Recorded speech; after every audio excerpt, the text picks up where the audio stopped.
अस्सलाम वालेकुम दोस्तों, आपका स्वागत है हमारे यूट्यूब चैनल न्यूज़ इंडिया 123 में। ठीक है, तो अब आज हम बात करने जा रहे हैं क्लस्टर बम की।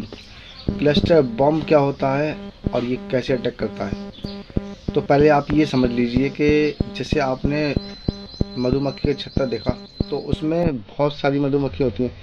अगर आप को उसको छेड़ते हैं तो बहुत सारे जो होते हैं मधुमक्खी के जो सिपाही कहलाते हैं वो आप पर हमला कर देते हैं।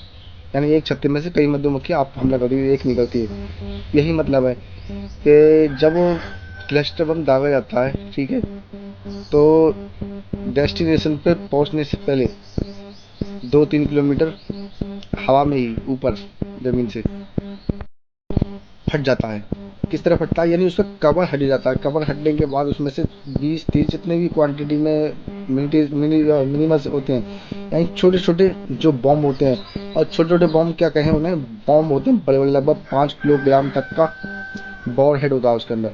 मतलब वह अच्छा खासा डिस्ट्रॉय करा, किसी भी अगर बिल्डिंग पे गिरता है तो वो पूरी बिल्डिंग को उड़ा सकता है। इतना पावर का एक बॉम्ब होता है। ऐसे 20-30, 10, 50 या 4-5 हो सकते हैं। क्लस्टर बम एक ग्रुप समूह होता है, ठीक है, जिसके अंदर छोटे छोटे बॉम्ब होते हैं, यानी मिसाइल के अंदर छोटी छोटी मिसाइल कह सकते हैं आप।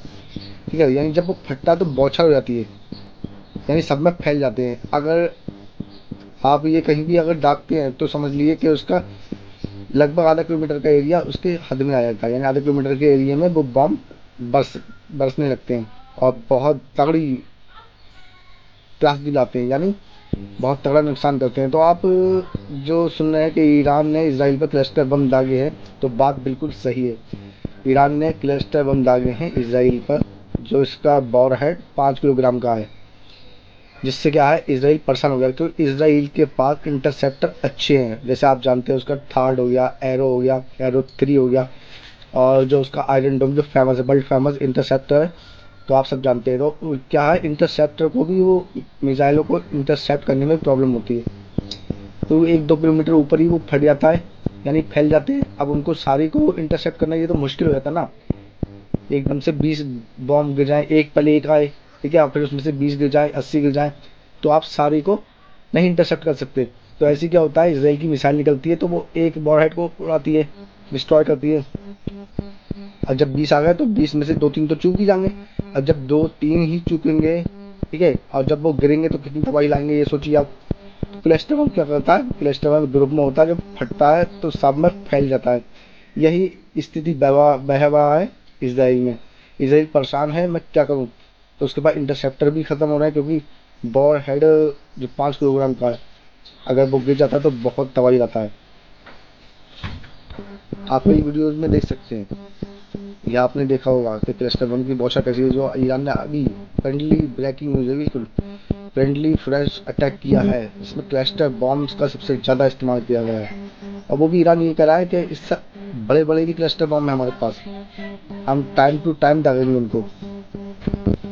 कई शहरों में साउथर्न इसराइल में जो ईरान ने हमला किया, उसमें बहुत बड़ा नुकसान इसराइल को उठाना पड़ा है क्लस्टर बम की वजह से।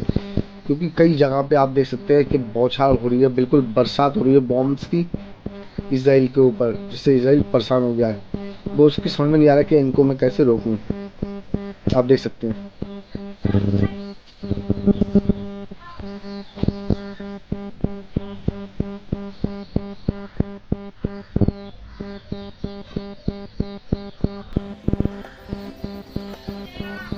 ऐसी ही वीडियो देखने के लिए हमारे चैनल को सब्सक्राइब करें।